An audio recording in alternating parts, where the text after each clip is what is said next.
आज का लेक्चर हम शुरू कर रहे हैं पैरेलल रेजोनेंस से।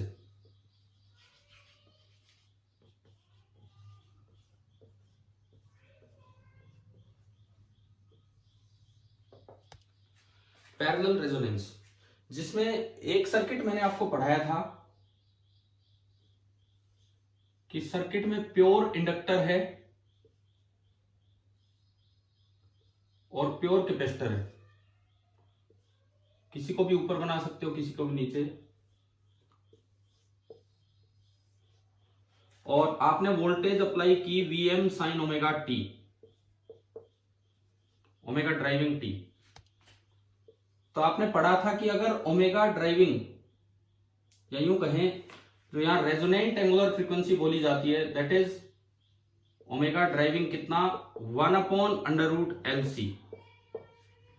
लेकिन इस वक्त करंट मैक्सिमम हुआ था कि मिनिमम हुआ था इस सर्किट में? मिनिमम।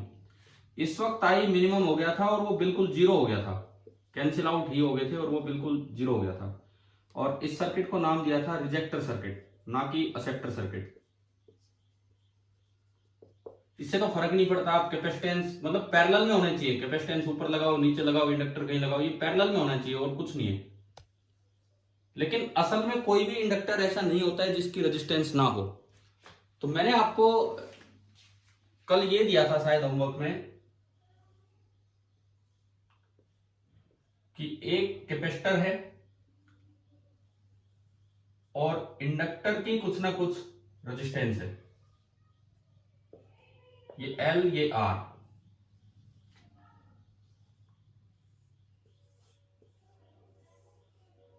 और ये आपने अप्लाई किया Vm sign omega driving T. एक बार पहले तो ये बताओ, क्या ये आपको याद आ गया कि ऐसा कुछ दिया गया था? Yes sir. ठीक है। और हमने आपको आंसर भी बताया था कि जो ओमेगा रेजोनेंट होगा that will B 1/LC minus R² ये भी शायद बता दिया था कि नहीं कल पिछले लेक्चर में? बोला एक बार, ये आंसर दिया था आपको कि ये होगा इसका। इसमें ये भी तो बताया होगा प्योर इंडक्टर लेते हो तो R0 रखोगे तो यही आंसर आ रहा है इस तरीके से। अब बात ये है कि जैसे ये सर्किट आ गया, अब इसमें पैरेलल रेजोनेंस की बात कर रहे हैं तो हम किस तरह से एनालाइज करें। इस सर्किट में क्या था? इस सर्किट में ये था, अगर मैं फेजर डायग्राम की तरफ चलूं तो इस सर्किट में ये था कि मान लो वोल्टेज का फेजर आपने आगे दिखाया, मैं पीक वैल्यू ही ले लेता हूं Vm, क्योंकि amplitude of phasor peak value होती है। तो दोनों के पास सेम वोल्टेज आ रही है, जो वोल्टेज इंडक्टर के पास है वही वोल्टेज कैपेसिटर के पास है, दोनों के पास सेम वोल्टेज गई है। अब इंडक्टर में जो करंट होता है वो वोल्टेज से पीछे चलता है π/2 की आगे चलता है? बोलो, इनका जवाब तो एकदम आना चाहिए। इंडक्टर में जो करंट होता है वो इंडक्टर के अक्रॉस जो वोल्टेज है उससे π/2 पीछे चलता है कि π/2 आगे चलता है? अरे क्यों नहीं दे रहे जवाब? इंडक्टर में जो करंट होता है वो इंडक्टर की वोल्टेज से π/2 पीछे चलता है कि π/2 आगे चलता है? मैं कितनी बार रिपीट करूं अपना सवाल? बताओ, कोई भी बच्चा बोले इंडक्टर में जो वोल्टेज है उससे इंडक्टर का करंट π/2 आगे होगा या π/2 पीछे होगा? पीछे होगा। पीछे होगा। तो ये 4 बार मैंने पूछा यार, कोई तो बोला करो ना।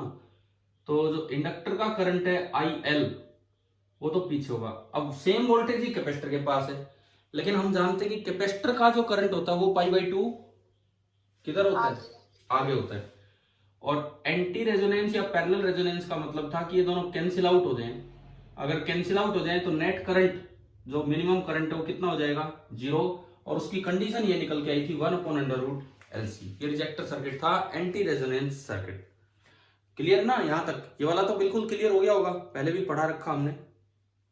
अब उस पे चलते हैं।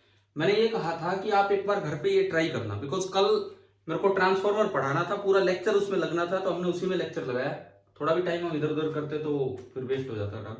अब इसको अगर आपने ट्राई किया हो, पहली बात किसी भी बच्चे ने ट्राई भी किया कि नहीं कि ये कैसे आएगा?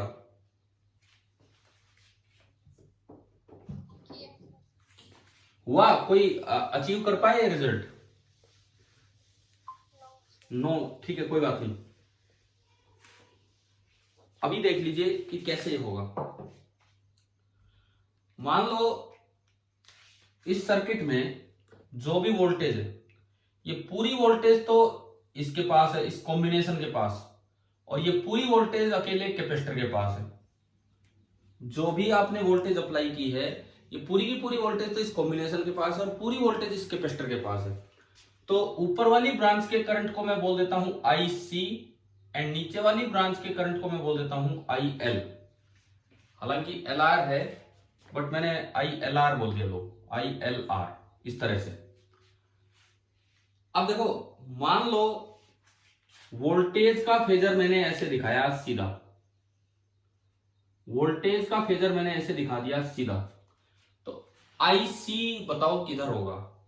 सेम वोल्टेज ही तो C के पास है और सेम वोल्टेज ही RL के पास है, तो IC बताओ किधर होगा? ये तो सेम है जो पिछले टॉपिक में था, वही। हाँ जी बोलिए, IC किधर होगा? ऊपर, 90 डिग्री ऊपर।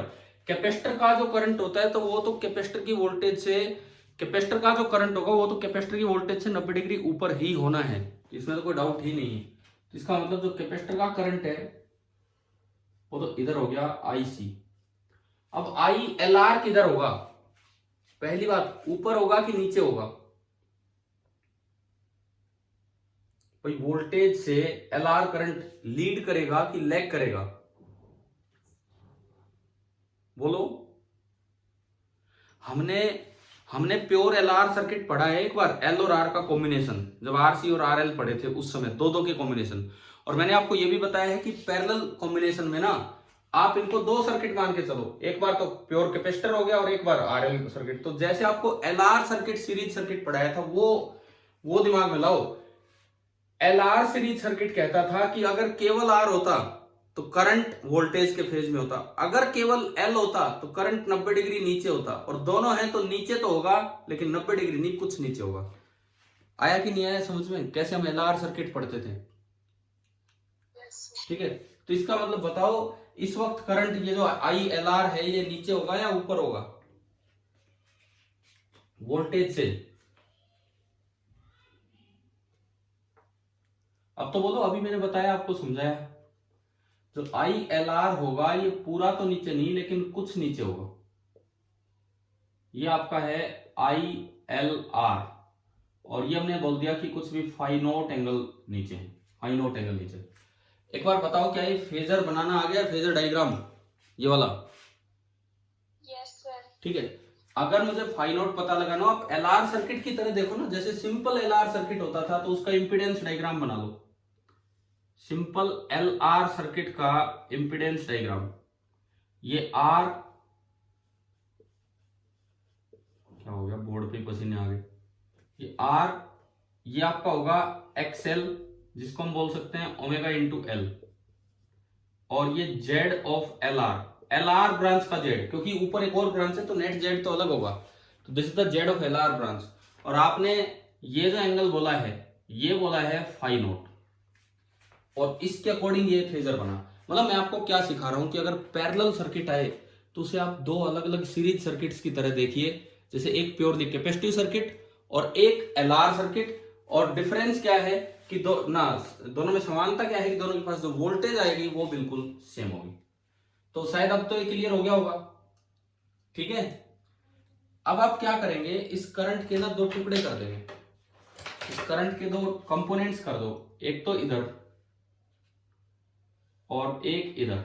ये वाला क्या होगा, ये वाला ILR इंटू कोस फाई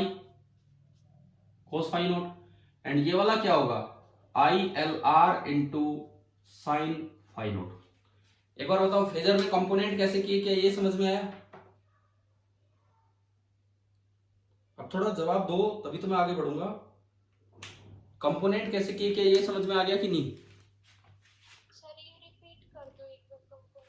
सुनो, मैं फेजर डायग्राम को ही रिपीट कर रहा हूं, आप देखिए ध्यान से, सीखो अब ये सर्किट। आज लास्ट क्लास है, बिल्कुल लास्ट क्लास है एसी पे। जो हमारी अगली क्लास होगी वो इलेक्ट्रोमैग्नेटिक वेव्स पे होगी। ठीक है, तो आप इस पे अच्छे से फोकस कीजिए और एक टेस्ट की तैयारी करो। टेस्ट हम आपको इसीलिए छोड़ रहे हैं कि यार आप देते ही नहीं हो, 3 या 4 बच्चे दे रहे हो। अगर कहोगे ढंग से तो मैं एक पेपर लेना चाहता हूं आपका, लेकिन वही है, आप लोग इंटरेस्टेड होंगे तभी तो। देखो, हमने वोल्टेज का फेजर बनाया, वो सीधा बना, और वोल्टेज का फेजर हमने बोल दिया Vm, उसका एम्पलीट्यूड Vm। फिर जब करंट का फेजर बनाओगे, आप इसे एक बार देखो प्योर कैपेसिटिव सर्किट की तरह। प्योर कैपेसिटिव करंट जो होता है वो वोल्टेज से 90 डिग्री आगे होता है। जो प्योर कैपेसिटिव करंट होता है वो वोल्टेज से 90 डिग्री आगे होता है। तो ये आपका हो गया आईसी का फेजर। फिर हम एलआर पे गए। जो एलआर सर्किट हमने पढ़ा था, सीरीज सर्किट, उसमें आपको ध्यान होना चाहिए कि एल प्रेजेंट होने की वजह से करंट थोड़ा नीचे हो जाता है वोल्टेज से। करंट लैगिंग करंट होता है।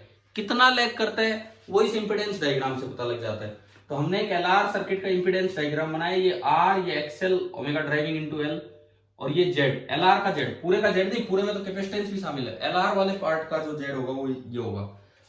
तो ये एंगल अगर फाई नोट है तो cos phi naught, sine phi naught हमें आ गया। अब अगर ये एंगल फाई नोट है तो जो इसका करंट होगा वो फाई नोट लैग कर रहा होगा वोल्टेज को।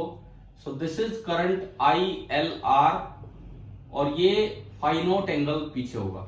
मैं आपको पैरेलल सर्किट समझना बता रहा हूं कि कैसे देखना है। बताइए क्या यहां तक समझ में आ गया कि नहीं? यहां तक थोड़ा रिस्पॉन्ड करो भाई आप लोग भी, कि यहां तक आ गया कि नहीं समझ में, कैसे किया है? ठीक है, अब सुनो, कंपोनेंट्स कर दो इसके, करंट के कंपोनेंट कर दो। तो फाई नोट एंगल वाली साइड तो होगा कोस फाई नोट, तो I L R into cos phi naught, और दूसरी साइड होगा sine phi naught, I L R into sine phi naught. Component आ गए समझ में? एंगल वाली साइड कोस, दूसरी वाली साइड साइन। ठीक है, अब मुझे ये बताओ, जो अभी आपने प्योर इंडक्टर वाला डायग्राम बनाया था, मैंने आज रिपीट भी किया इस लेक्चर में, उसमें एंटी रेजोनेंस पे या पैरेलल रेजोनेंस पे या खाली रेजोनेंस बोल दो उसे, होता क्या था? क्या ये दोनों करंट कैंसिल आउट होते थे या नहीं? अभी आज ही तो पढ़ा हमने, दोबारा भी रिपीट किया शुरू के 5 मिनट। एंटी रेजोनेंस पे ये और ये करंट कैंसिल आउट होते थे, तभी तो आई मिनिमम होता था, तभी तो रिजेक्टर सर्किट बनता था, है ना? ध्यान है ना? तो इस बार भी इनको कैंसिल आउट करवा दो। ये तो इस सर्किट को समझने का तरीका है। अब मैं बात करता हूं कि रेजोनेंस की। पैरेलल रेजोनेंस मतलब एंटी रेजोनेंस, ये I C, this should be equal to I L L R into sine of phi naught. अब भाई बोलिए, क्या ये कंडीशन आ गई समझ में? कैसे लिखी है? ठीक है, और ये फेजर है तो मतलब ये पीक वैल्यूज दिखा रहे हम। ये पीक वैल्यू है आईसी की मैक्सिमम वैल्यू या ILR की मैक्सिमम वैल्यू। अब हमें पता है, आप अलग अलग देखो, इस कैपेसिटर के पास वोल्टेज की पीक वैल्यू कितनी पहुंच रही है? इस कैपेसिटर के पास वोल्टेज की पीक वैल्यू कितनी पहुंच रही है? Vm। तो कैपेसिटर में जो करंट होगा उसकी मैक्सिमम वैल्यू होगी Vm अपॉन XC। तो इस IC की मैक्सिमम वैल्यू को मैं बोल सकता हूं Vm अपॉन XC। हाँ जी बोलिए, आ गया समझ में? ठीक है, अब आप दूसरे सर्किट को देखो, LR। दो सर्किट एक साथ लेके चलने हैं। अब आप LR सर्किट को देखिए। LR सर्किट के पास भी वोल्टेज की पीक वैल्यू है Vm, तो जो करंट की पीक वैल्यू होगी वो होगी Vm अपॉन Z, और इस ब्रांच का जो Z है उसे मैं बोल रहा हूं ZLR। तो ILR को आप बोल सकते हैं Vm अपॉन ZLR और इंटू साइन फाई नोट। बोलो यार, ये इक्वेशन बनानी आई? कैसे बनाई हमने? देखो, ये रेजोनेंस की कंडीशन तो निकाली फेजर डायग्राम से, पैरेलल रेजोनेंस की। उसके बाद ये आईसी की मैक्सिमम वैल्यू और ILR की मैक्सिमम वैल्यू वो हमने उनसे लिखी जो हम सीरीज सर्किट में पढ़ के आए थे, कि कैसे प्योर कैपेसिटर की वैल्यू लिखते हो, कैसे LR सर्किट की वैल्यू लिखते हैं। आ गया होगा शायद यहां तक समझ में? ठीक है, अब आप मुझे साइन फाई नोट की वैल्यू बताओ यहां से, इस फेजर डायग्राम से। इस फेजर डायग्राम से साइन फाई नोट कितना होगा? क्या XL बाई ZLR होगा कि नहीं होगा? Yes. है ना? तो साइन फाई नोट की जगह मैंने इस डायग्राम से देखा तो लिखा XL अपॉन ZLR। ये कैंसिल हो गया। रेजोनेंस की कंडीशन आई कि ZLR का square is equal to XC into XL। आज भाई क्लियर हो रहा है? ठीक है, अब पाइथागोरस से ZLR अगर आप देखते हैं पाइथागोरस से जेड एल आर, तो कितना बनेगा, अंडर रूट हट जाएगा, अंडर रूट हट जाएगा क्योंकि पूरे पे क्या लगा हुआ है, स्क्वायर। तो ये बनेगा R square plus omega driving L का स्क्वायर। ये ओमेगा ड्राइविंग है जो आप लेके चल रहे हो, रेजोनेंस की कंडीशन निकाल रहे हैं। एक्सी कितना होता है, XC 1 upon omega driving into C, और एक्सएल कितना होता है, omega driving into L. Omega driving से ओमेगा ड्राइविंग कैंसिल हो गया। अभी बताओ क्या आपको वो रिजल्ट दिखने लग गया कि ओमेगा ड्राइविंग की वैल्यू वो निकल के आनी है। देखो अब यहां से Yes, sir. देखो, जस्ट इसको आगे बढ़ाना है और कुछ नहीं करना है।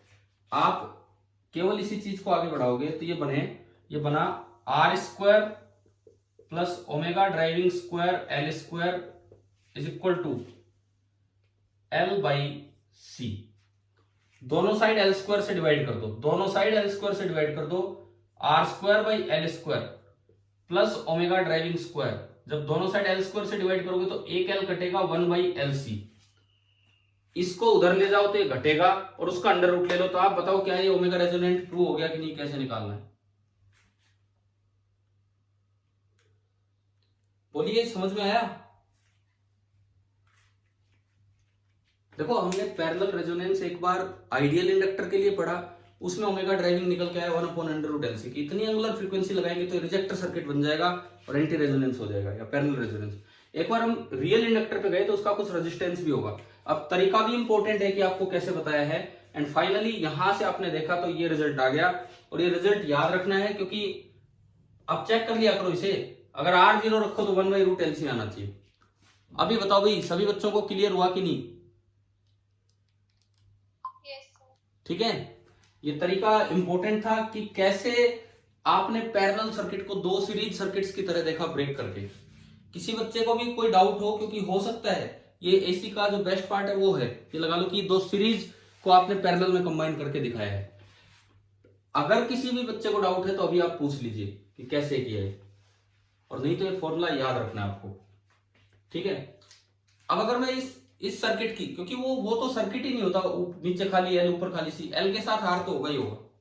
इस सर्किट से रिलेटेड अगर मैं आपसे 2-4 बातें पूछूं, सबसे पहली बात, इस सर्किट का जेड कितना है, इस सर्किट का इंपीडेंस कितना है, इस सर्किट का, ये जो सर्किट है ना इसका इंपीडेंस कितना है, ये कैसे होता है बताओ। हमने जेड एल आर निकाल रखा है, ऊपर वाले का भी निकाल रखा है, लेकिन बात यह है कि इस सर्किट का इंपीडेंस कितना है। देखो उसको देखने का तरीका बताता हूं।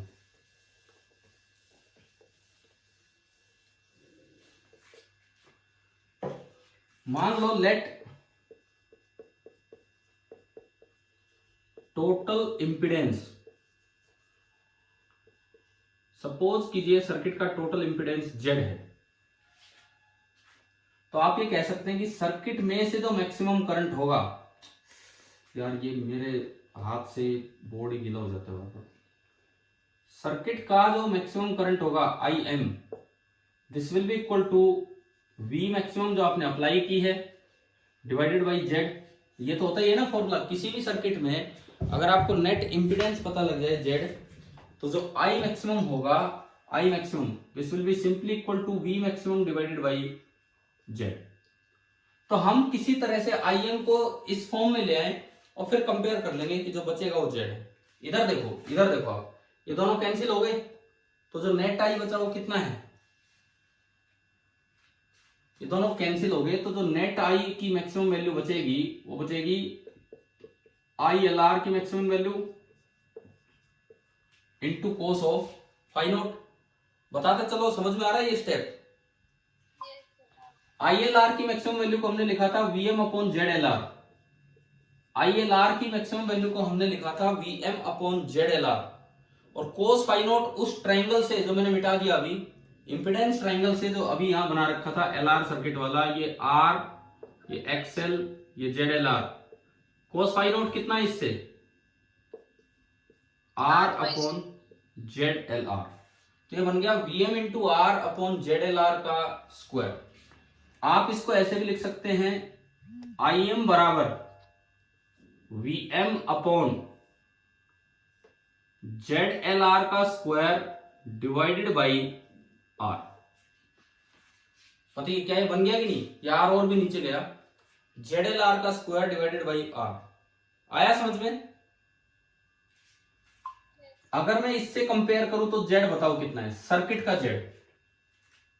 फाइनली इस सर्किट का Z अगर आप देखते हो तो Z कितना है, ZLR का स्क्वायर डिवाइडेड बाई R।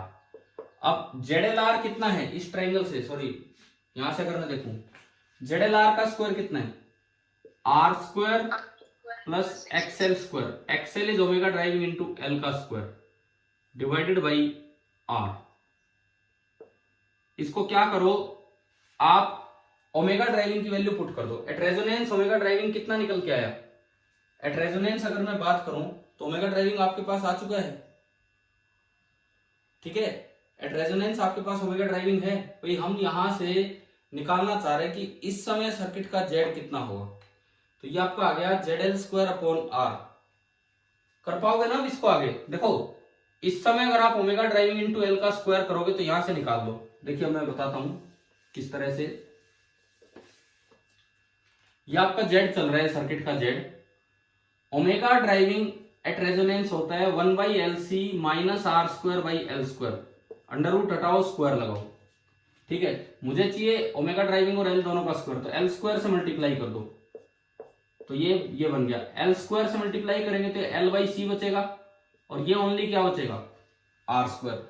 इस R स्क्वायर को इधर उठा लाओ, तो R square plus omega driving L का स्क्वायर एट रेजोनेंस कितना आया, ये सिंपली क्या बचा, L/C। तो इसकी जगह अगर मैं L/C रख दूं तो Z एट एंटी रेजोनेंस इस सर्किट का कितना निकल के आ रहा है, L/CR। बताओ ये आ गया समझ में? हाँ जी बोलिए, ये Z कैसे निकाला, पूरे सर्किट का Z कैसे निकाला, क्या ये क्लियर हुआ कि नहीं? Yes sir. ठीक है। अब सुनो, इस सर्किट में ये देख लो, छोटा सा स्टेप है यहां से जो किया है। अब हमें ये पता लगा कि एक आइडियल इंडक्टर वाला पैरेलल रेजोनेंस है और एक रियल इंडक्टर वाला पैरेलल रेजोनेंस है। एक आइडियल इंडक्टर वाला पैरेलल रेजोनेंस है और एक रियल इंडक्टर वाला पैरेलल रेजोनेंस है। आइडियल इंडक्टर वाले पैरेलल रेजोनेंस में आई बिल्कुल 0 हो जाता है, लेकिन यहां जो आई बचेगा, आई की मैक्सिमम वैल्यू की हम बात कर रहे हैं, वो बचता है ILR into cos of phi naught, मतलब कुछ तो बचता है, ठीक है। दूसरी बात ये कि यहां पे Z इनफाइनाइट हो जाता है। क्यों? Z इनफाइनाइट होगा तभी तो I 0 होगा, नहीं तो I 0 ही नहीं होता। यहां पे जो Z होता है दैट इज L/CR, और अगर R 0 कर दोगे तो अपने आप देखो Z कितना हो रहा है। अगर मैं R 0 कर दूंगा तो Z अपने आप कितना इनफाइनाइट हो जाएगा। तीसरी बात, यहां पे ओमेगा रेजोनेंट आया था 1/LC का अंडर रूट, और यहां पे ओमेगा रेजोनेंट आता है under root of 1/LC minus R square by L square. तो शायद भाई अब तो ये पैरेलल रेजोनेंस बड़े अच्छे से समझ में आ गया होगा, ठीक है। अच्छा आपसे यूं पूछ लिया जाए कि ये रियल इंडक्टर है, इस सर्किट का पावर फैक्टर कितना है? ये रहा, ये फेजर डायग्राम बना पड़ा है, आपको ये बताना है कि इस सर्किट का पावर फैक्टर कितना है, पूरे सर्किट का पावर फैक्टर, खाली आरएल वाले का नहीं। आरएल वाले का तो आपको फाई नोट बोल दोगे, ये जो पूरा जो सर्किट आपके उधर बना हुआ है LCR सर्किट इस तरह का, इसका पावर फैक्टर कितना है एट रेजोनेंस?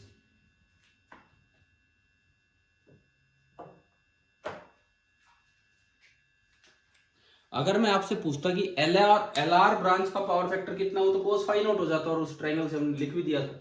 लेकिन इस पूरे सर्किट का पावर फैक्टर कितना है?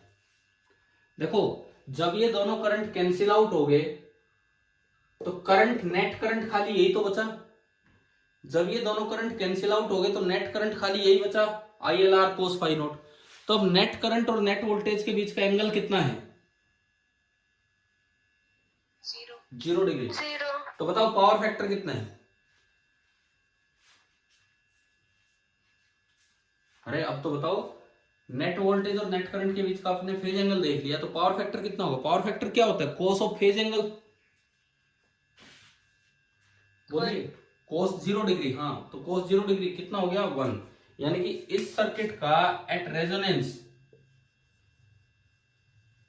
और एट पैरेलल रेजोनेंस जो पावर फैक्टर होगा वो 1 होगा, पूरे सर्किट का, इस ब्रांच का नहीं, इसका तो कोस फाई नॉट होगा, लेकिन पूरे सर्किट का होगा, that will be equal to 1। तो अब बताओ, थोड़ा सा आइडिया लगा कि पैरेलल सर्किट्स में किस तरह से जाना होता है। हाँ भाई बताइए, क्लियर हुआ कि नहीं? ठीक है। Yes, sir. अब अगर मैं इनके ग्राफ बनाऊं, फ्रीक्वेंसी रेस्पॉन्स कर्व, इनके अगर मैं फ्रीक्वेंसी रेस्पॉन्स कर्व बनाऊं, तो वो देखिए आप, मैं पैरेलल रेजोनेंस के बना रहा हूं। सीरीज वाले मैंने पहले बताए थे, चाहेंगे तो रिपीट कर देंगे। देखिए, हम अभी बना रहे हैं फ्रीक्वेंसी रेस्पॉन्स कर्व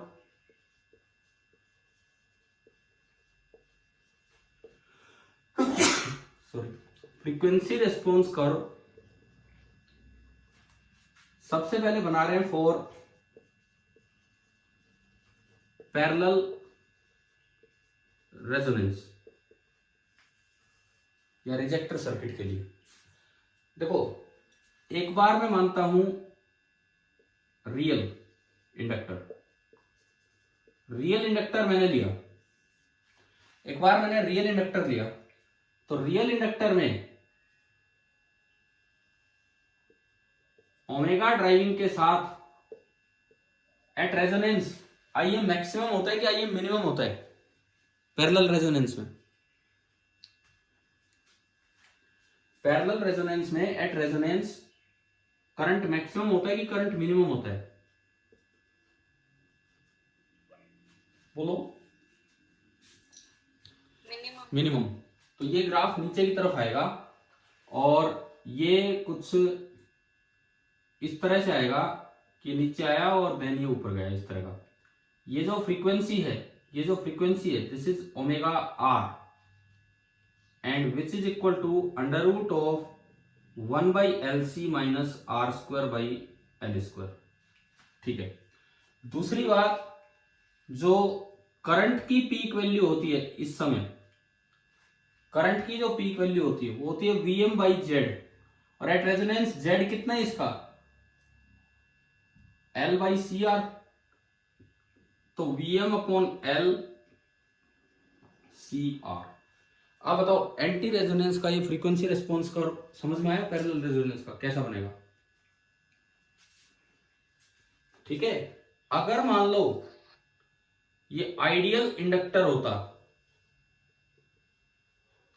सपोज कीजिए आइडियल इंडक्टर होता, तो क्या बदलाव होना था? अगर ये आइडियल इंडक्टर होता तो जो आप ग्राफ बनाते हो ओमेगा ड्राइविंग का, आईएम का ओमेगा ड्राइविंग के साथ,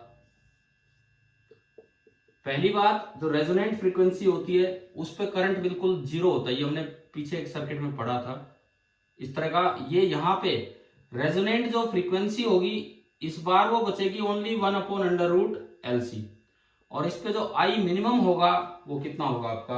0। अब चाहे तो इनसे कंफर्म कर दो, R0 किया तो R0 करने से करंट 0 हो गया, तो IM 0, और जो इसमें R0 करोगे तो आएगा 1/√LC।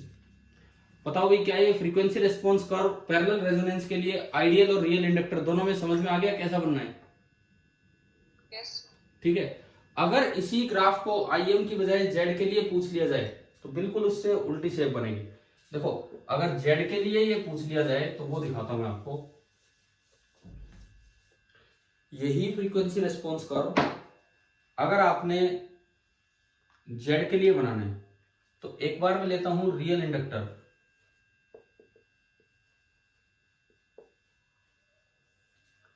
और एक बार मैं ले रहा हूं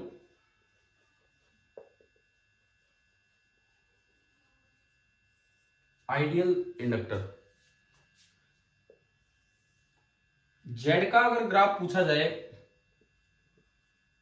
ओमेगा ड्राइविंग के साथ, तो एंटी रेजोनेंस पे, पैरेलल रेजोनेंस पे करंट मिनिमम है, तो मतलब जेड मैक्सिमम है कि जेड मिनिमम है?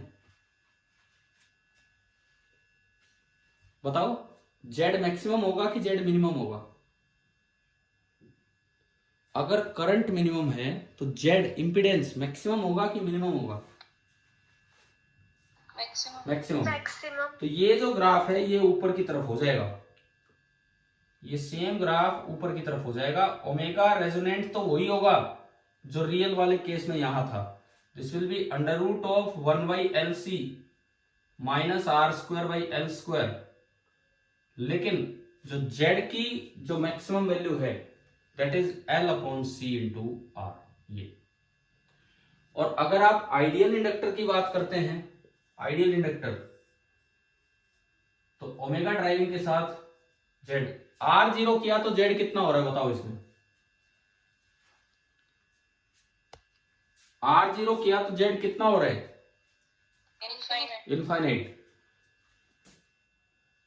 और ओमेगा रेजोनेंट हो जाएगी 1/√LC और जेड इंफिनिटी की तरफ जाएगा तो ये आपका ये वाला ग्राफ बन गया। तो आप बताओ कि आपको पैरेलल रेजोनेंस के चारों फ्रीक्वेंसी रिस्पॉन्स कर्व समझ में आ गए?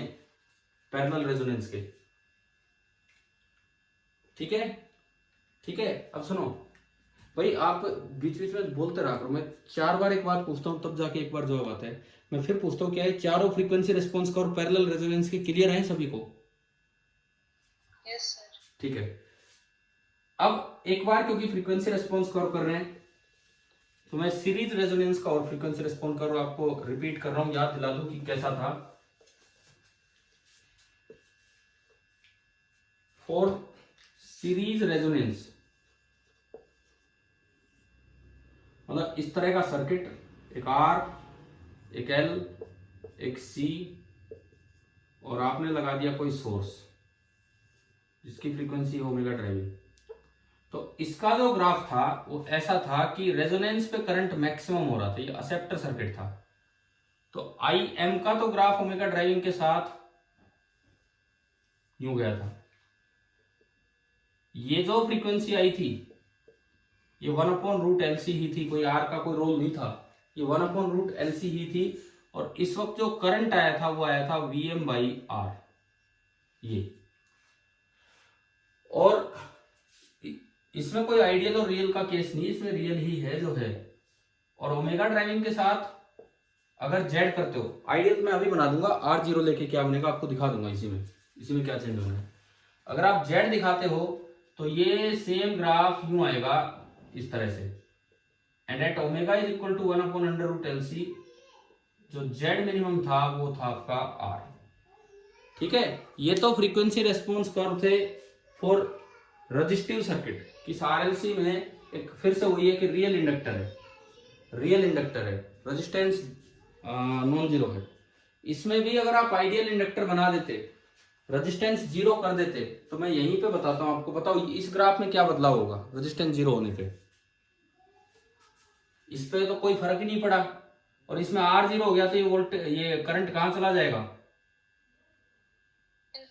इनफाइनाइट। तो ये वाला ग्राफ ऐसी शेप अक्वायर कर देता है ना, उस दिन भी हमने जिक्र किया था। और अगर आर जीरो है तो ये वाला ग्राफ कहां जाएगा? ये जीरो को टच करते हुए निकलेगा अब ये वाला ग्राफ। तो शायद अब मुझे लगता है रेजोनेंस पार्ट शायद आपको बहुत अच्छे से क्लियर हो गया होगा, सीरीज रेजोनेंस भी और पैरेलल रेजोनेंस भी। और कम से कम आज वाले काम से कम आपको एक पैरेलल सर्किट की समझ भी बनी होगी कि भाई अगर बाई चांस पैरेलल सर्किट आ जाए, ज्यादा चांस है आपके कंपटीशन में सीरीज सर्किट आए, लेकिन आ सकता है पैरेलल सर्किट भी, तो वो मैंने आपको सिखा दिया।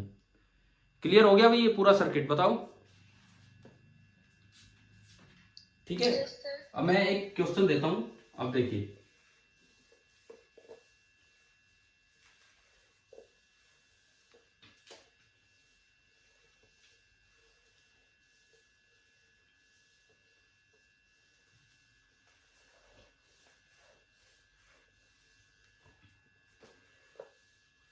एक मान लो इस तरह से सर्किट आ जाए,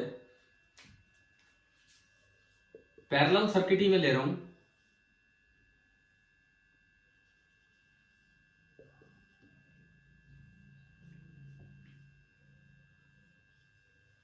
एक आइडियल इंडक्टर है, लेकिन ऊपर मैंने अलग से आर लगा दिया।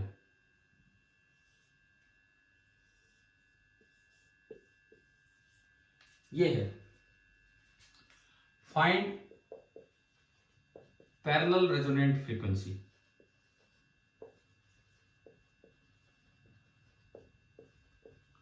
Find parallel resonant angular frequency of applied source. मतलब पैरेलल सर्किट जब भी आए तो करंट कम कहां होगा, वो वाली फ्रीक्वेंसी आपको बतानी। अब ये सर्किट तो उनसे अलग आ गया ना, जो हमने अभी दो पढ़े थे। हम तो एल और सी पैरेलल में पढ़ रहे थे, और अगर एल रियल है तो उसके साथ सीरीज में उसका आर था, लेकिन ये तो एक अलग ही आर लगा दिया हमने ऊपर। ये बताओ ये कैसे होगा।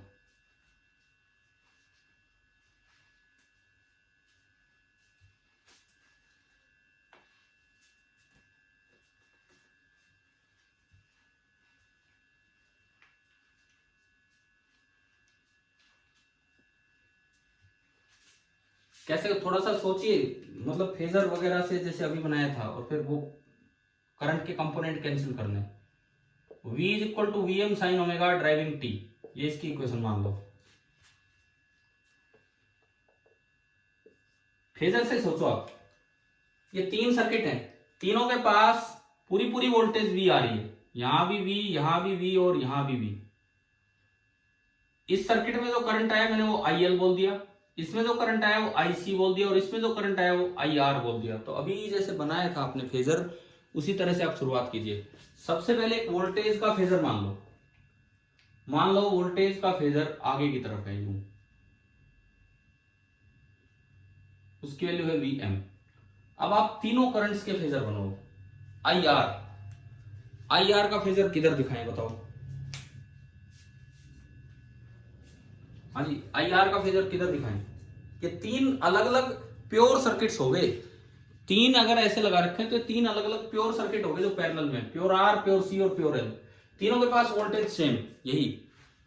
तो बताओ रजिस्टिव सर्किट का करंट जो होगा वो किधर बनाऊं, ऊपर बनाऊं, नीचे बनाऊं, किसी लाइन के अलोंग बनाऊं। along the line। Along the line, ठीक है। तो आपने ये तो दिखा दिया IR, पीक वैल्यू होती है IR। अब बताओ IC किधर बनाए। IC ऊपर, और 90 डिग्री ऊपर, क्योंकि इस ब्रांच में कोई और आर नहीं है। कोई और आर नहीं है तो प्योर कैपेसिटर है, तो आप 90 डिग्री ऊपर बनाए। अब IL किधर बनाए। नीचे। हाँ, इसमें RL नहीं है, RL होता तो किसी फाई नोट पे नीचे बनाते। अब ये कहां बनेगा, बिल्कुल नीचे। अब एक बात और समझो आप, अगर यहां कोई रेजिस्टेंस लगा होता, यहां कोई भी रेजिस्टेंस लगा होता तो ये कुछ ऊपर बनता, और यहां कोई भी रेजिस्टेंस लगा होता तो ये कुछ नीचे बनता। शायद अब तो क्लियर हो गया होगा क्या हम करने जा रहे हैं इसमें। Yes sir. ठीक है। रेजोनेंस मींस पैरेलल रेजोनेंस की एक ही कंडीशन होती है कि ये जो वोल्टेज के परपेंडिकुलर करंट होते हैं इनको कैंसिल करवा दो ताकि करंट मिनिमम हो जाए। इनको कैंसिल करवा दो। तो इस केस में तो आसानी है, आपको IC और IL को इक्वेट करना है, यानी कि IC is equal to IL। अब IC को तो आप लिख सकते हैं Vm अपॉन XC, क्योंकि उस ब्रांच में खाली कैपेसिटर है, तो कोई आर तो है नहीं जो जेड आर सी पे जाए या कुछ भी और जाए। और IL क्या बनेगा, Vm अपॉन XL। ठीक है, आप निकाल सकते हो इसमें कंडीशन, आप निकालिए इसमें रेजोनेंट एंगुलर फ्रीक्वेंसी क्या होगी। आप 1 मिनट निकालिए, मैं अभी आया बस।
हाँ जी, बताइए इसमें क्या कंडीशन आई।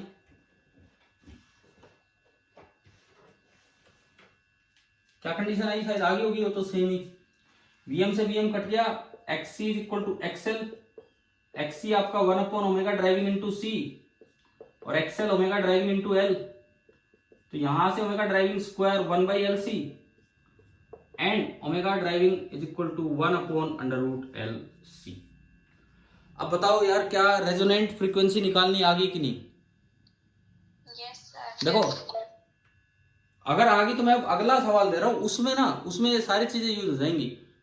मैंने अभी आपको देखो शुरुआत कैसे की, पिछले लेक्चर में एक L लिया एक C लिया, ठीक है, उसके बाद रियल इंडक्टर आपको होमवर्क में दिया और उसमें L के साथ R आ गया, ठीक है। अब मैंने एक R अलग से ऊपर लगा के दिखा दिया, ये भी कर दिया।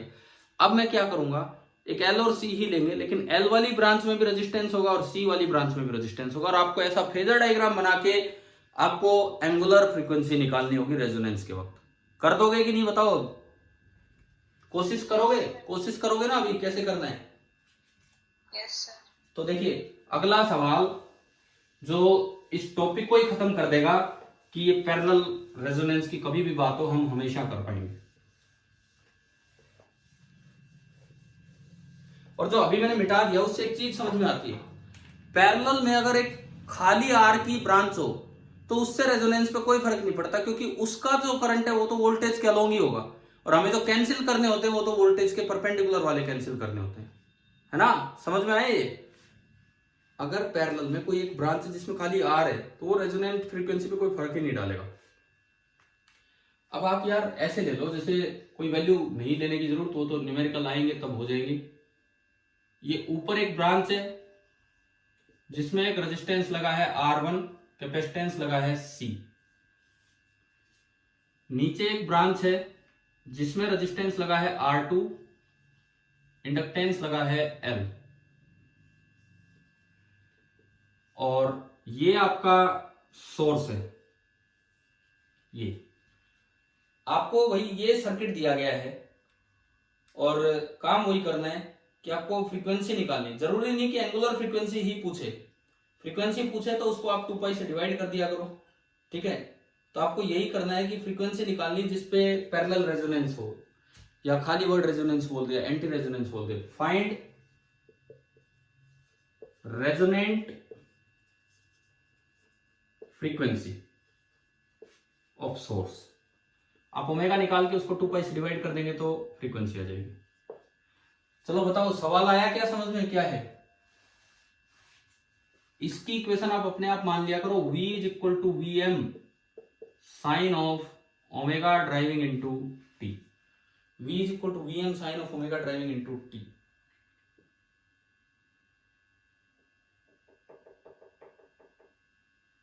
कैसे करें बताओ, शुरुआत कैसे करें?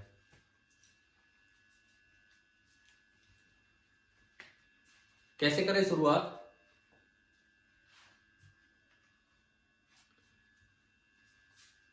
सबसे पहले अलग अलग 2 सर्किट देखो, एक RC सर्किट है, एक RL सर्किट है। देखो मैं आपको करने के लिए भी ये छोड़ सकता हूं अभी, बट फिर उसमें ये 5-7 मिनट हमारे यूं ही लगेंगे। आप समझ लो कि कैसे करना है ताकि पैरेलल वाला काम ही खत्म हो जाए, ढंग से समझ में आ जाए। आप बताओ, क्या इस RC के पास पूरी वोल्टेज पहुंच रही है कि नहीं, जो आपने नीचे अप्लाई की है? बोलते चलो, रेस्पॉन्ड नहीं दोगे तो मुझे लगेगा कुछ नहीं समझ में आ रहा है, Yes, sir. है ना? और ऐसे ही यहां भी पूरी वोल्टेज V है। इस ब्रांच के करंट को बोल देंगे IRC और इस ब्रांच के करंट को बोल देंगे IRL। एक RC करंट, एक RL करंट, 2 अलग अलग सर्किट। आप क्या करो, एक पहले तो एक वोल्टेज का फेजर मान लो। सपोज वोल्टेज का फेजर आगे है और उसकी वैल्यू है Vm। अब एक IRC का फेजर बनेगा और एक IRL का फेजर बनेगा। IRC का फेजर बताओ, कुछ ऊपर बनेगा कि कुछ नीचे बनेगा? ऊपर, हाँ ठीक है, अच्छी बात, आप कम से कम एक बार में देख के बता रहे हो। तो जो IRC है उसका फेजर कुछ ऊपर बनेगा। सपोज φ1 एंगल ऊपर बना, दिस इज IRC। अब φ1 निकालना है तो ऊपर वाले का इंपीडेंस डायग्राम ऊपर ही बना लो। ऊपर वाले का इंपीडेंस डायग्राम क्या बनेगा? इंपीडेंस डायग्राम ऊपर वाले का क्या बनेगा? ऊपर वाले का इंपीडेंस डायग्राम ऐसे बनेगा, ये एक R1 एक XC जो होगा 1/ωc, और ये आपका Z ऑफ RC सर्किट का Z। और ये जो एंगल है, ये वाला जो एंगल है, दिस विल बी ओवर φ1। भाई बोलो, क्या ये पहला सर्किट आया समझ में? Yes, sir. ठीक है, अब हम बात करें दूसरे सर्किट की। देखो सभी बच्चे बहुत ध्यान से पढ़ो अब इन चीजों को, क्योंकि एसी आज फिनिश हो रहा है, और फिनिशिंग क्लास हमेशा ही बेस्ट क्लास होती है, एक स्टार्टिंग क्लास और एक फिनिशिंग क्लास। तो दूसरा जो करंट बनेगा IRL, वो किधर बनेगा बताओ? नीचे। डेफिनेटली जो IRL बनेगा वो नीचे बनेगा। तो ये हमने नीचे की तरफ बनाया IRL। मान लो ये φ2 एंगल नीचे, इसकी क्या कंडीशन बनेगी? वो φ2 कैसे निकालें? इसका इंपेडेंस डायग्राम क्या बनेगा? ये R2, ये XL जो होता है ओमेगा इंटू L, और ये आपका Z ऑफ LR या RL, और ये आपका हो गया φ2। पहले तो बताओ, क्या पैरेलल का फेजर डायग्राम बनाना आ गया? पैरेलल सर्किट का। ठीक है, अब रेजोनेंस की क्या कंडीशन हुआ करती थी? क्या सोचते थे हम, क्या कंडीशन होगी?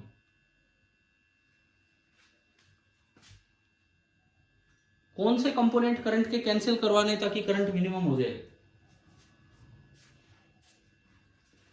बोलो, देखो यही तो बस मैं सुनना चाहता हूं आपसे। अब फिर ये वाला, इसका कंपोनेंट क्या बनेगा? इसका इधर IRC इंटू साइन φ1, और इसका कंपोनेंट क्या बनेगा? IRL into sine φ2। और एट रेजोनेंस या एट पैरेलल रेजोनेंस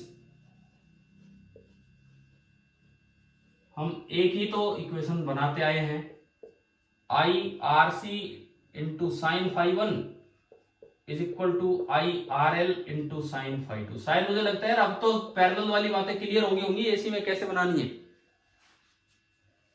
ठीक है, अब केवल और केवल ये इक्वेशन सोल्व करके ओमेगा निकालना है कि कितनी फ्रीक्वेंसी पे होगा। तो देखते हैं, थोड़ा सा मैं इसको मिटा दूं ताकि आप सॉल्यूशन भी समझ सकें कि भी कैसे है। देखो IRC जो होगा, IRC आप इसको लिख सकते हैं V मैक्सिमम जो RC ब्रांच के पास आई divided by impedance of RC circuit. बताओ IRC कैसे लिखा, समझ में आया? ठीक है, और साइन φ1 यहां से देख लो, साइन φ1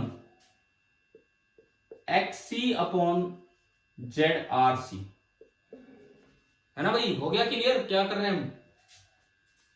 ठीक है, दूसरी वैल्यू लिखवाओ, RL ब्रांच का मैक्सिमम करंट होगा VM अपॉन उस ब्रांच का Z, तो ZRL। और साइन φ2 उसके phasor diagram sorry impedance diagram से बताओ, साइन φ2 कितना होगा? XC over ZRL और ZRL। ये देखो VM से VM कैंसिल हो गया। ठीक है, तो ये आपकी इक्वेशन आ गई कि ZRL square into XC is equal to ZRC square into XL। एक बात बताओ, क्या अब पैरेलल सर्किट बहुत मुश्किल तो नहीं लग रहे हैं ना? समझ में आने लग गए हैं कि नहीं? कैसे हैं? देखो सीरीज से तो definitely, series circuit AC circuit जो सीरीज वाले होते हैं उनसे तो डेफिनेटली इनमें ज्यादा सोचना होता है, लेकिन मुझे लगता है कि शायद अब तो एक तरीका आप जान चुके होंगे कि भी कैसे हम ये चीजें सोल्व कर रहे हैं। अब इसको आगे बढ़वाओ ताकि हम ओमेगा निकाल पाए रेजोनेंट। ZRL का स्क्वायर कैसे लिखेंगे? उसी में देखो, उसी में पाइथागोरस लगाओ। ZRL का स्क्वायर कितना है? ओमेगा L का स्क्वायर प्लस R2 का स्क्वायर। हाँ जी बोलो, आया समझ में उस इंपेडेंस डायग्राम से? Yes, sir. ठीक है, इंटू XC है 1/ωc, ऊपर देखा हमने, बराबर ZRC का स्क्वायर, उसको वहां से देख रहे हैं, तो 1/ωc का स्क्वायर प्लस R1 स्क्वायर और इंटू एक्सएल, एक्सएल यहां से देख लिया and this is omega into L. अब मेरे पास केवल एक मैथमेटिकल इक्वेशन बन गई है जिससे मुझे ओमेगा निकालना है, एक ही वेरिएबल है वो यहां से निकल के आएगा। तो कर ले इसको सिंप्लीफाई, फिजिक्स वाला काम तो खत्म हो गया यहाँ पे। हाँ भाई क्लियर है ना क्या करने जा रहे हैं? Yes sir. ठीक है, तो इसमें देखो क्या करें, चलो थोड़ा सिंप्लीफाई करते हैं। ये बना omega square L square and divided by omega C plus R2 square divided by omega C is equal to 1 upon omega square C square and multiply by omega L plus R1 square multiplied by omega into L. एक omega से एक omega गया, यहां भी एक omega से एक omega गया, तो ये आपकी इक्वेशन बनी omega into L square by C. एक और जो ओमेगा वाली टर्म है इसको उधर उठा लो, इधर minus R1 square into omega L बराबर 1 बाई ओमेगा वाली टर्म्स को उधर भेज दो, L upon omega C square minus R2 square upon omega C. हाँ भाई बताओ इक्वेशन समझ में आ रहा है हम क्या कर रहे हैं? ओमेगा ओमेगा वाली टर्म एक साइड कर ली और 1 बाई ओमेगा वाली टर्म दूसरी साइड। यहां से तो आपने ओमेगा कॉमन लिया, बचा L square by C minus R1 square, और यहां से 1 बाई ओमेगा कॉमन लिया और बचा L by C square minus R2 square by C. अब बताओ, अब ये सोल्व होने लायक सिचुएशन बन गई है क्योंकि ओमेगा की टर्म एक साइड करेंगे बाकी एक साइड। आ गया समझ में? सिंप्लीफाई Yes, कैसे sir. कर रहे हैं वो भी आप समझो। अब यहां से अब देखिए इसमें आपने क्या किया, इस ओमेगा को भी ऊपर उठा लेंगे तो ये बन गया ओमेगा स्क्वायर बराबर न्यूमरेटर में तो ये वाला L by C square minus R2 square by C, numerator में तो ये है, और अगर आप डिनोमिनेटर की बात करें तो ये है L square by C minus R1 square. अभी बताओ कि आपको ओमेगा स्क्वायर निकालना आ गया कि नहीं, किस तरह से निकालना है? ठीक है, क्लियर हो रहा होगा क्या किया है क्या नहीं किया है।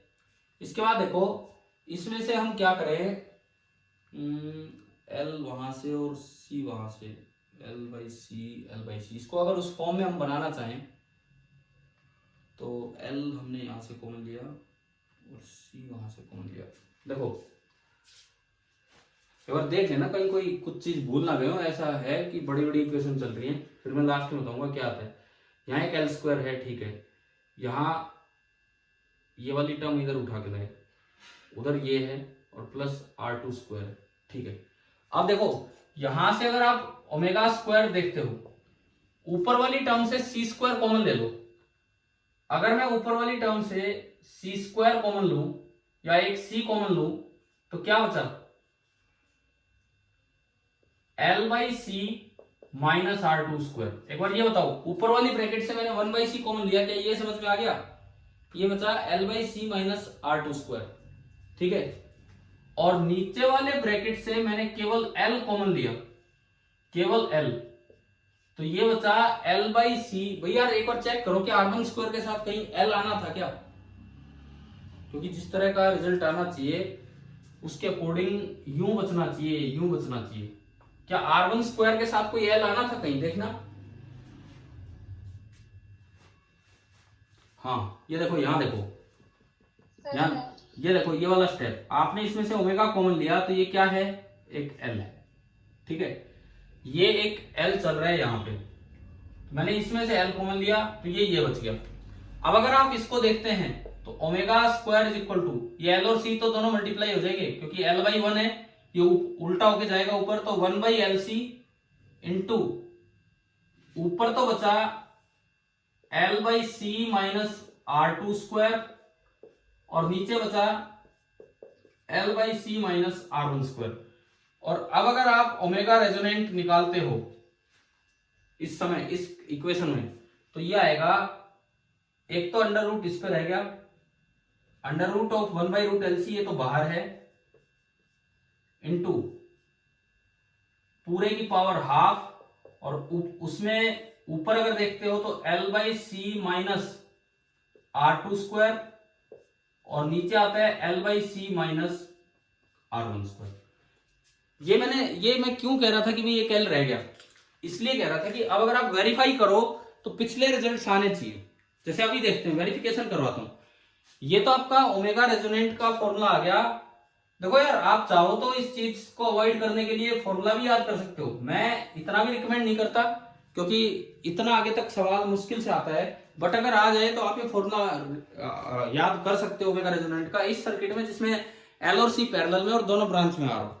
आप एक चीज सुनो, अगर दोनों ब्रांचेज का रेजिस्टेंस 0 होता, अगर दोनों ब्रांचेज का रेजिस्टेंस 0 होता तो बताओ क्या आंसर आता है? अगर दोनों ब्रांचेज का रेजिस्टेंस 0 होता तो यहां से बताओ क्या आंसर आता? 1/√. हाँ, ये आर हट गया। बस बस बस बस बस बस बस ये तो कट ही लेते यार, कहां तक जा रहे हो? अगर R1 R2 दोनों 0 होते तो L/C से L/C कैंसिल, 1 का √1, तो क्या आंसर आता? Under root direct omega resonant बराबर 1/√LC। आप बताओ, 2-3 दिन पहले जो हमने पैरेलल रेजोनेंस पढ़ा था 2 दिन पहले, क्या उसमें डायरेक्ट ये आया था कि नहीं? ऊपर प्योर L है, एक प्योर C है, तो ओमेगा आया था 1/√LC, आया था कि नहीं बताओ? ठीक है। दूसरी बात, अगर कैपेसिटर वाली ब्रांच में रेजिस्टेंस नहीं होता और इंडक्टर वाली ब्रांच में रेजिस्टेंस होता, हमने कैपेसिटर के साथ क्या लिया था इस सर्किट में? R1 लिया था। हमने कैपेसिटर के साथ R1 लिया था, तो अगर आप R1 0 करते एंड R2 को R कर देते, तो क्या ये वो वाला सर्किट बन गया जिससे आज शुरुआत की थी, जो आपको होमवर्क में दिया था? बोलो। अगर मैं कैपेसिटर वाली ब्रांच का रेजिस्टेंस 0 कर दूं और इंडक्टर वाली ब्रांच में रेजिस्टेंस रख लूं, तो क्या ये वही क्वेश्चन बन गया कि नहीं जो आज होमवर्क में दिया था और आज शुरुआत जहां से की थी? yes, तो R1 0 करके देखो उसमें, तो ओमेगा रेजोनेंट आया। R1 0 करके देखो, आप यहीं पे कर दो, इसमें ही कर दो। R1 0 किया तो ये चीज खत्म, ये चीज तो होगी खत्म। तो ओमेगा स्क्वायर बराबर 1/LC तो बाहर है, ऊपर तो बचा L/C माइनस R2² एंड नीचे ओनली L/C। आप इसको अलग अलग डिवाइड करोगे तो ओमेगा रेजोनेंट का square 1/LC, L/C upon L/C 1 minus R2² upon L/C। तो ये C आपका ऊपर चला गया और आप इसको R लिख सकते हैं, इस तरह से है। अब जब आप 1/LC को अंदर भेजेंगे मल्टीप्लाई होने, तो ओमेगा रेजोनेंट का स्क्वायर आ रहा है 1/LC माइनस, जब 1/LC मल्टीप्लाई होगा तो C से कटेगा और ये आ जाएगा R²/L², और इस स्क्वायर रूट को उधर भेजेंगे तो ये अंडर रूट। आप बताओ क्या यही फॉर्मूला आपको दिया था घर से प्रूव करने के लिए? yes, sir. तो यार अब तो ना सारे पैरेलल सर्किट फिनिश हो गए। सारे पैरेलल सर्किट सब में कैसे रेजोनेंस निकालते हैं वो भी हमने फिनिश कर लिया आज के इस जो अभी तक जो 1 घंटा जो क्लास चली उसमें। अब बताओ क्या एसी सर्किट्स पे थोड़ी कमांड बनेगी कि नहीं? सीरीज सर्किट हो चाहे पैरेलल सर्किट हो, ठीक है। अब आप ये सुने, थोड़ी देर के लिए आप एक बार बुक निकालो, एक बार अपनी बुक निकाल लीजिए एनसीईआरटी। थोड़ी देर के लिए हम उसमें से कुछ देखते हैं।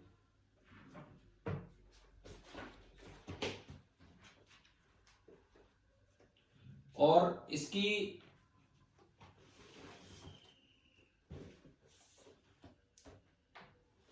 हाँ भाई आप आओ, पेज नंबर 255, बुक के पेज नंबर 255, एग्जांपल 7.10।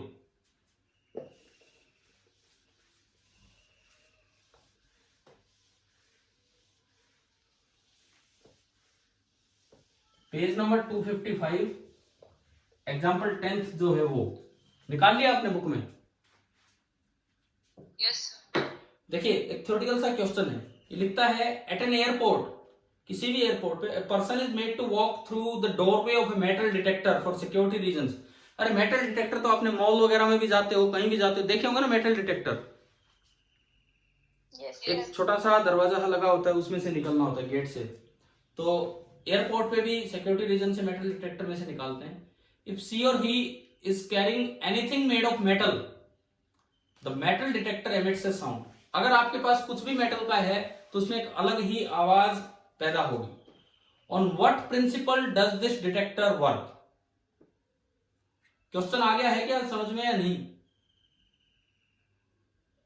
बताओ, समझ में आया? ठीक है.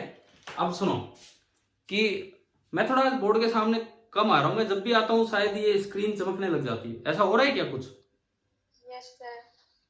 तो पता नहीं मेरे आने से क्या हो क्या रहा है. मैं साइड में जा रहा हूं तो ठीक दिख जाता है और इस तरह से हो रहा है. चलो ठीक है, कोई बात नहीं. ये चमक आप में भी आएगी. आप देखते रहो, पढ़ते रहो. सुनो, एक मेटल डिटेक्टर के अंदर वहां होता क्या, उस गेट में एक सर्किट बना होता है. एक सर्किट बना होता है और वो आरएलसी सर्किट होता है सीरीज में, और रेजोनेंट सर्किट बना रखा होता है. रेजोनेंट सर्किट अगर होगा तो बताओ उसमें करंट अच्छा खासा फ्लो कर रहा होगा एक सीरीज रेजोनेंट सर्किट में. हाँ जी बोलिए. एक सीरीज रेजोनेंट सर्किट में करंट अच्छा खासा फ्लो कर रहा होगा. ठीक है. अब एक इंडक्टर कॉइल की तरह वो गेट काम करता है. एक इंडक्टर कॉइल की तरह जब उसके बीच में से कोई निकलेगा तो यूं हो गया जैसे इंडक्टर की कोर चेंज होगी. इंडक्टर की कोर चेंज होने पे क्या एल की वैल्यू चेंज हो जाती है कि नहीं? भाई L of inductor, self inductance of inductor, self inductance पर यूनिट वॉल्यूम पढ़ा था mu naught N square. Self inductance पर unit volume mu naught into N square पढ़ा था ना कभी. तो अगर कोई कोर में कुछ आ गया तो म्यू नॉट की जगह mu naught into mu R आ जाएगा. ठीक है. तो जैसे आप गेट के बीच से निकलोगे उस इंडक्टिव कॉइल की, जो दोनों साइड से मिला के एक इंडक्टर बन रहा है, उस इंडक्टिव कॉइल का कोर चेंज हो जाता है. कोर चेंज होने से उसकी इंडक्टेंस चेंज हो जाती है और इंडक्टेंस चेंज होने से उस सर्किट की जो रेजोनेंट फ्रीक्वेंसी है वो चेंज होगी, क्योंकि नेचुरल फ्रीक्वेंसी होती है 1/√LC और आपने उसे ऑपरेट करवा रखा है एक फिक्स फ्रीक्वेंसी पे. तो जब कोई नहीं आता तो रेजोनेंस में रहता है और कोई बीच में से आता है तो रेजोनेंस डिस्टर्ब होता है और वो कहीं ना कहीं फिर डिटेक्टर लगा रखे होते हैं कि अगर करंट चेंज होगा तो ये साउंड में कन्वर्ट हो जाएगा. और इस तरह से वो ऐसे खुद पहचानने वाले सेंसर्स होते हैं और जिनसे फिर ये साउंड आती है. बताओ क्या समझ में आया क्या उसमें एलसी सर्किट का ऑपरेशन है? ठीक है. एक बार पढ़ते हैं, इसका सॉल्यूशन पढ़ते हैं कि ये क्या देता है. The metal detector works on the principle of resonance in AC circuits. जो मेटल डिटेक्टर होता है वो रेजोनेंस के प्रिंसिपल पे ही काम करता है. When you walk through a metal detector, जब आप उसके बीच से निकलेंगे, you are in fact walking through a coil of many turns. तो आप यूं मानो आप एक इंडक्टर में से निकल रहे हो. जब आप उसके बीच से निकल रहे हो तो आप एक इंडक्टर में से निकल रहे हो और आप उसका कोर बनने का काम कर रहे हो. The coil is connected to a capacitor tuned so that the circuit is in resonance. और वो एल कहीं ना कहीं, देखो एल का आर तो अपने आप होता है तो आर हमें लगाने की जरूरत नहीं है. वो एल किसी एक सी के साथ कनेक्ट कर रखा होता है, ट्यूनिंग कर रखी होती है ताकि वो रेजोनेंस में रहे. सीरीज रेजोनेंस होता है वहां पे. When you walk through with metal in your pocket, the impedance of the circuit changes.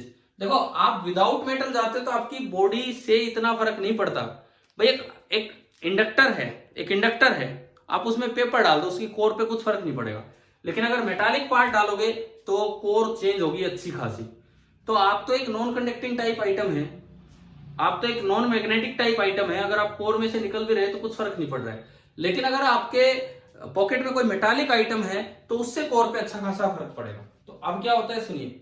When you walk through with metal in your pocket, जब आप मेटल लेके निकलेंगे, the impedance of the circuit changes. क्योंकि L change हो गया, उससे XL change हो गया, उससे इंपीडेंस चेंज हो गया, resulting in significant change in current in the circuit.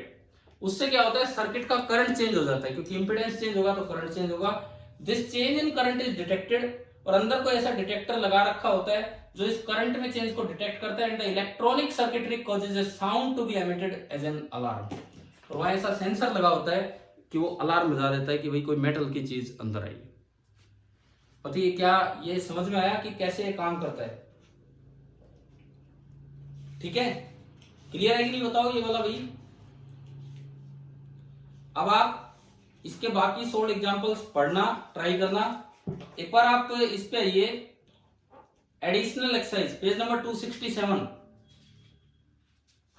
Page number 267 पे आप आओ. एडिशनल एक्सरसाइज पहुंच गए हो? Yes. क्वेश्चन नंबर 12 वो एलसी सर्किट पे है, वो देखते हैं। Question number 7.12 page number 267।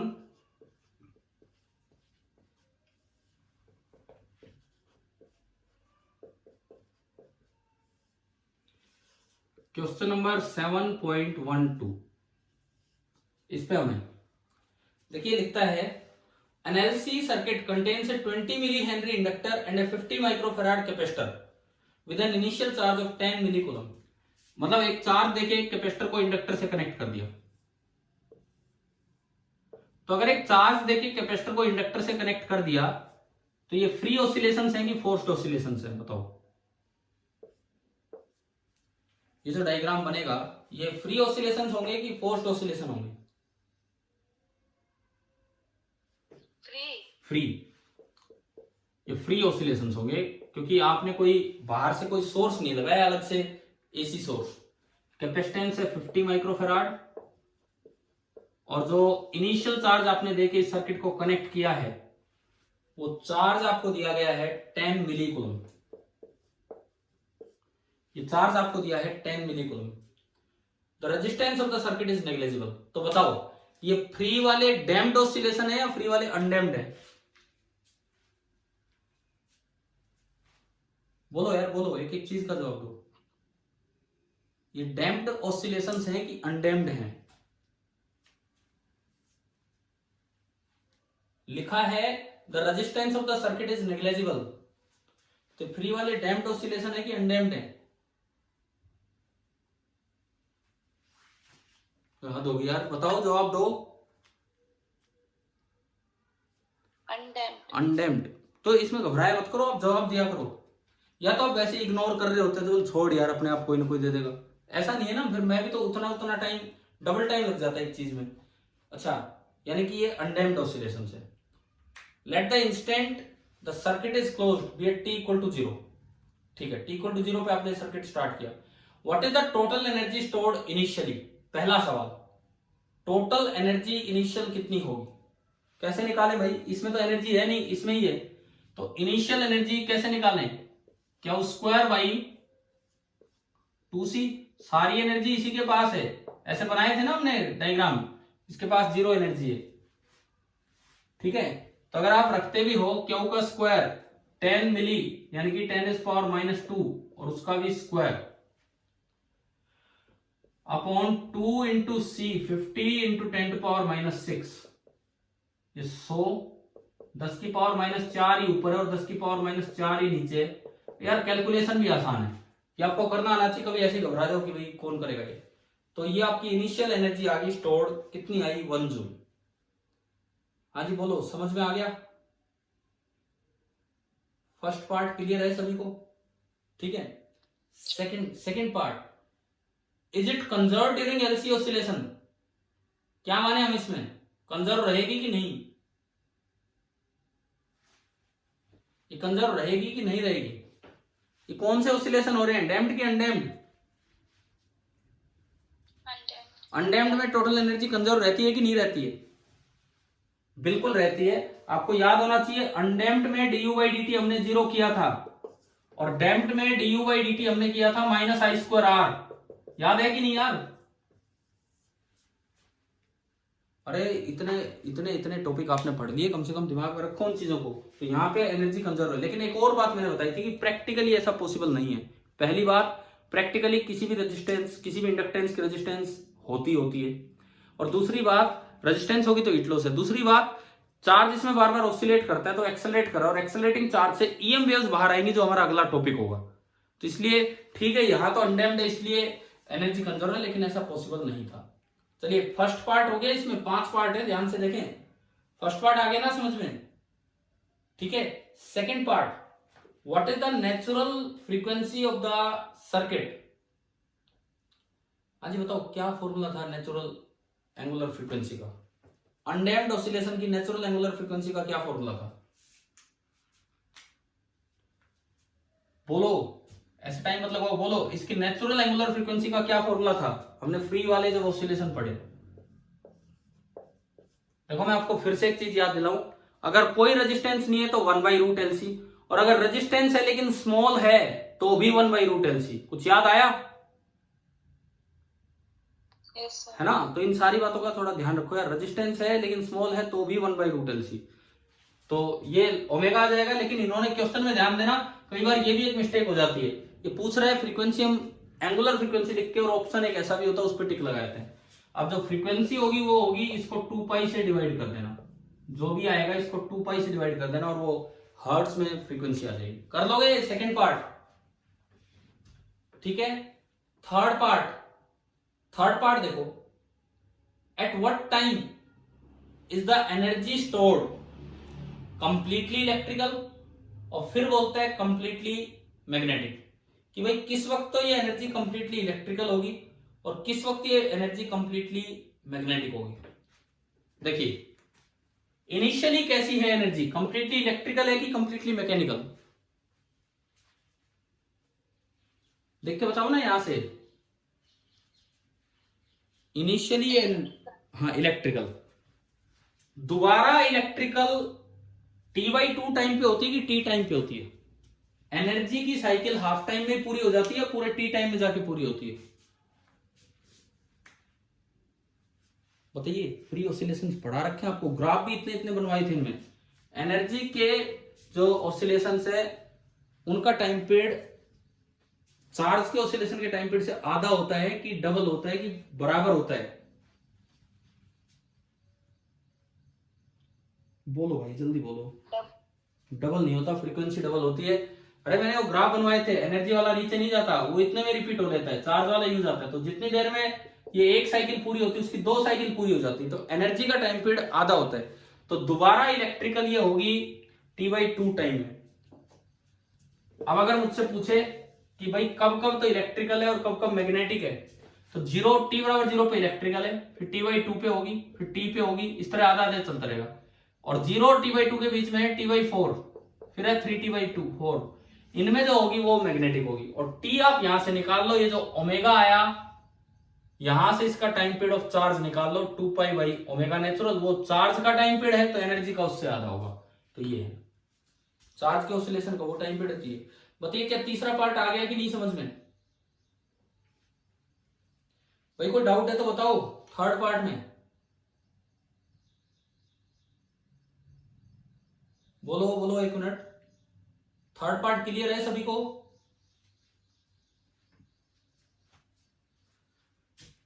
अरे इस पार्ट में कोई दिक्कत बची है क्या कि कैसे निकाला है टाइम पीरियड?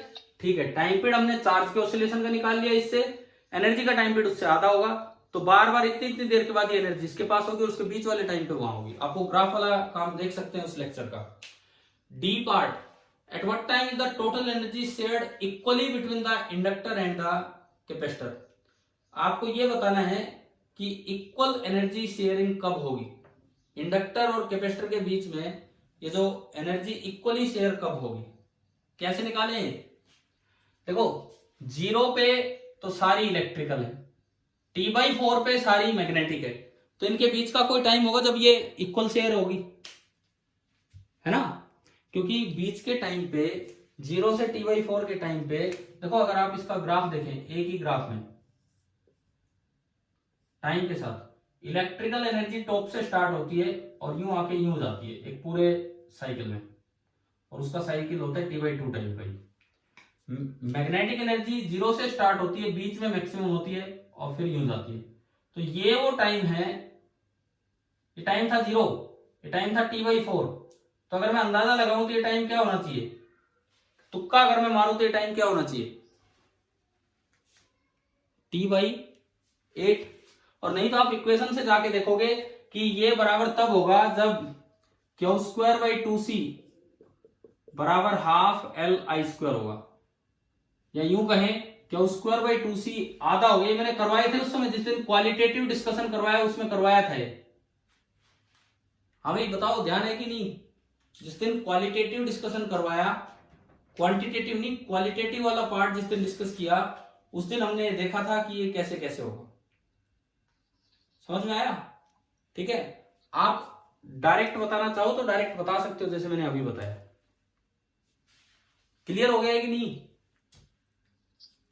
आप डायरेक्ट आंसर देना चाहो T/8, फिर ये भी इसका आधा कर देना, इन दोनों का सम डिवाइडेड बाई 2, इन दोनों का सम कितना है T/4 प्लस T/2 और उसका आधा कर दो, एलसीएम 2, तो 2 और 1 3 तो ये टाइम आएगा 3T/8। अब बताओ कि आपको डायरेक्ट देखना आ गया कि किस वक्त ये एनर्जी आधी होगी, आधी आधी बटी होगी, ठीक है। T बराबर 0 टाइम पे सारी इलेक्ट्रिकल है, मैग्नेटिक 0, T/4 पे सारी मैग्नेटिक है, इलेक्ट्रिकल 0, तो इनका आधा कर दो, 0 plus T/4 divide by 2, T/8 पे एनर्जी आधी इलेक्ट्रिकल आधी मैकेनिकल मैग्नेटिक। सेम वही काम यहाँ पे किया। तो शायद अब तो ये वाला सवाल समझ में आ गया होगा, और ये जो बार बार टी हम यूज कर रहे हैं, टी आप यहां से निकालोगे 2π/ω से, ये चार्ज के ऑसिलेशन का टाइम है। अच्छा, इसके बाद और क्या रह गया भाई, कौन सा पार्ट पे आ गए हम, ई, पांचवा part. If a resistor is inserted in the circuit, how much energy is eventually dissipated as heat. ये है इवेंचुअली मतलब धीरे धीरे लास्ट तक। अगर सर्किट में एक रजिस्टर लगा दिया जाता है तो कितनी एनर्जी डिसिपेट होती है हीट के रूप में, तो जो भी डैम्प्ड ऑसिलेशन होते हैं उनमें सारी एनर्जी डिसिपेट होती है हीट के रूप में, जो भी डैम्प्ड ऑसिलेशन होते हैं उनमें सारी एनर्जी डिसिपेट होती है हीट के रूप में। और इनिशियल एनर्जी आपने निकाली थी, स्टोर्ड कितनी आई थी, 1 जूल, है ना भाई, 1 जूल आई थी ना। तो धीरे धीरे करके वो सारी की सारी 1 जूल एनर्जी हीट के रूप में नष्ट हो जानी। चलो, तो ये वाला क्वेश्चन आ गया समझ में, ठीक है। एक एलसी ऑसिलेशन के ऊपर एक अच्छा सा सवाल था जो आपने यहां से किया भाई। इसके 26 क्वेश्चन है इसकी एक्सरसाइज में, आपको ये सारा का सारा काम ट्राई कर लेना है, सारा का सारा काम ये पूरा करना है। अब देखो, हमारी एक सीबीएसई की एक बड़ी यूनिट, काफी बड़ी यूनिट है, 4th यूनिट, वो कंप्लीट हुई है, जिसके अंदर 2 चैप्टर हैं, ईएमआई एंड एसी। अब मैं आपसे कहूंगा कि इन पे और कुछ नहीं तो अगले आने वाले कुछ दिनों में दोनों की एनसीईआरटी और दोनों की एचसीबी आप कंप्लीट कीजिए। पहला काम जो आप अभी करेंगे, खासकर अब, क्योंकि आज कौन सा दिन है, शनिवार हो गया क्या आज? हाँ, तो कल संडे है, आपका कोई टेस्ट भी नहीं है कल, तो भाई एक काम कर लो, आप एचसीबी भी छोड़ो, पहले एसी वाले चैप्टर की एनसीईआरटी टेक्स्ट बुक का एक एक क्वेश्चन, एक एक एग्जाम्पल, एक एक पॉइंट अपना क्लियर कीजिए। कर लेंगे कि नहीं बताओ, ठीक है। इनमें देखो, एक बार आप पेज नंबर 268 पे आओ, पेज नंबर 268 पे आइए, एक पेज पलटिए। इसमें आखिरी 2 सवाल मैंने आपको करवा दिए जब चैप्टर स्टार्ट किया था, तब ट्रांसमिशन और उन सब चीजों पे। बताओ 25वां और 26वां, बोलो भाई, जवाब दो। क्या ये 2 सवाल करवा दिए गए हैं कि नहीं पहले स्टार्टिंग में? अरे क्यों नहीं बोल रहे हो? जब एसी स्टार्ट किया, क्या उस समय ये क्वेश्चन हमने लिए थे कि नहीं लिए थे? ये याद नहीं आ रहा? अच्छा, मैंने क्या HPGCL, HVPN, DHVBN ये वाला लेक्चर लिया था स्टार्टिंग, इंपॉर्टेंस बताई थी कि क्या एसी की इंपॉर्टेंस है ना? yes, तो गर्वित भाई, क्या ये 2 सवाल डिस्कस हुए हैं कि नहीं हुए अभी, 25 और 26? yes. तो ठीक है, तो ये 2 तो आपके हो ही गए, अपना रिवाइज करना। 24वां सवाल एक आसान सवाल है एनर्जी कंजर्वेशन पे और एनर्जी कन्वर्जन पे, और उसमें एक एफिशिएंसी दे रखी है। अगर जनरेटर एफिशिएंसी 60% है तो इसका ये मतलब है कि जो मैकेनिकल एनर्जी स्टोर होगी उसकी 60% पार्ट इलेक्ट्रिकल में कन्वर्ट हुई है। ये भी आप करना। 23वां सवाल डायरेक्ट ट्रांसफार्मर का फॉर्मूला, बस एसी पे है ये ध्यान रखना, तो आप सीधा लगा सकते हैं, डीसी पे हो तो बाहर आउटपुट मिलेगा नहीं। 22वें सवाल में कुछ थ्योरेटिकल क्वेश्चन है, अच्छे सवाल है, ये भी आप ट्राई करेंगे। और इससे ऊपर एलसीआर सर्किट है, इससे ऊपर है एलसीआर सर्किट। तो भाई मैं ये चाहता हूं आप लोग अपना ये एसी वाला चैप्टर एनसीईआरटी से फिनिश करें। कल देखो मैं बताता हूं, रात को 9 बजे उनकी +1 की डिस्कशन क्लास हुई थी एचसीबी की, लिमिटेड पार्ट, जैसे ऑब्जेक्टिव फर्स्ट, तो बस वो डिस्कस किए भाई, वो करके आ जाओ। जो भी बच्चे आए जिनको डाउट थे, मैंने लाइन से एक एक सवाल करवा दिया था। तो आप भी थोड़ा अपने डाउट्स भेजें, क्योंकि काफी दिन हो गए आपकी तरफ से तो डाउट आते नहीं है शाम के टाइम कभी भी। तो एटलीस्ट पहला काम एनसीईआरटी का ये चैप्टर बिल्कुल फिनिश कर दो, कल संडे है, कल तक, ठीक है? समझ में आ गया? चैप्टर समझ में आ गया? बताओ एसी वाला चैप्टर। Yes, sir. एक एक देखो, नोट्स बना लिए होंगे, रिवाइज करो, बड़ा अच्छा चैप्टर है, बहुत इंपॉर्टेंट चैप्टर है, शुरू से लेकर लास्ट तक बहुत ही बेहतरीन कॉन्सेप्ट चलते हैं इस चैप्टर में। EMI से भी अच्छा चैप्टर है एसी वाला। इसमें सर्किट भी आते हैं, इसमें ट्रांसफॉर्मर भी आता है, ट्रांसफॉर्मर की वर्किंग कितनी बेहतरीन थी इस तरह से। तो ठीक है भाई, आप अपना रिवीजन कीजिए एसी का। Thank you.